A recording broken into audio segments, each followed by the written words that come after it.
Hi friends, இன்னைக்கு வாங்க வெந்தய சாப்பாடு எப்படி செய்யலாம்னு பார்க்கலாம். குக்கர் வச்சாச்சு.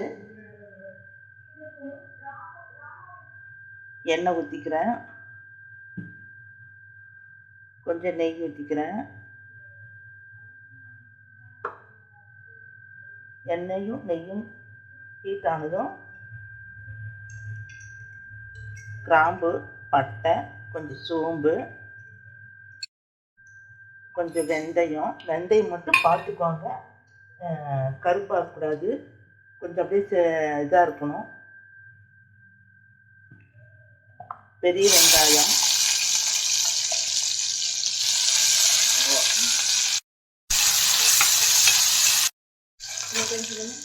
தேவையான தக்காளி. ரொம்ப தக்காளி போடக்கூடாது, போட்டிங்கன்னா தக்காளி சாப்பாடு மாதிரி ஆயிடும். ஒரு அளவுக்கு போட்டுக்கணும்.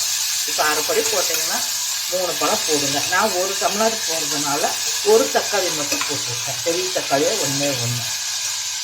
அப்புறம் பச்சை மிளகாய். இதுக்கு மசாலா ஐட்டமெல்லாம் எதுவும் சேர்க்கக்கூடாது, பச்சை மிளகாயே போதும். உங்களுக்கு வேணும்னா 4-5 போட்டுக்கோங்க. நான் 2 தான் 3 தான் போட்டிருக்கேன்.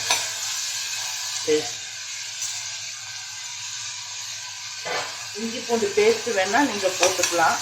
நான் தட்டி தான் போட்டிருக்கேன். தேவையான உப்பு, மஞ்சள்தூள்,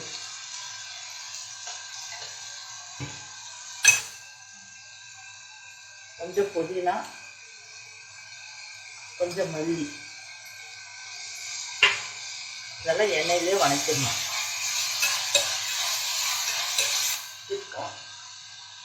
நான் 1 டம்ளர் அரிசிக்கு 3 டம்ளர் தண்ணி ஊற்றுறேன்.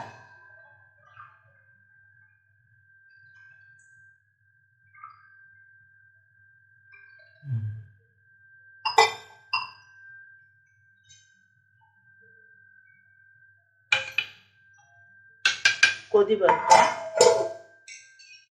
குக்கர் விசில் எடுக்கிறேன்.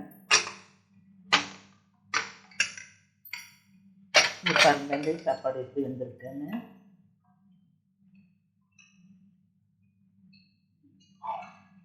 சூப்பராக வந்துருக்கு. வாசமே அவ்வளோ இதாக இருக்கும். நீங்கள் செஞ்சு பாருங்கள். செஞ்சு பார்த்துட்டு சாப்பிட்டு பாருங்கள். டேஸ்ட்டு நல்லா இருக்கும். இது பயப்பட வேண்டாம். வெந்தயம் கசக்குன்னு நினச்சிட்டு நீங்கள் இது பண்ண வேண்டாம். ஆனால் நல்லா இருக்கும் சமையல். இது பசி எடுக்காதவங்க கூட இந்த வெந்தயத்து சாப்பாடு செஞ்சு சாப்பிட்டிங்கன்னா நல்லா பசி எடுக்கும். வாங்க சாப்பிட்லாம்.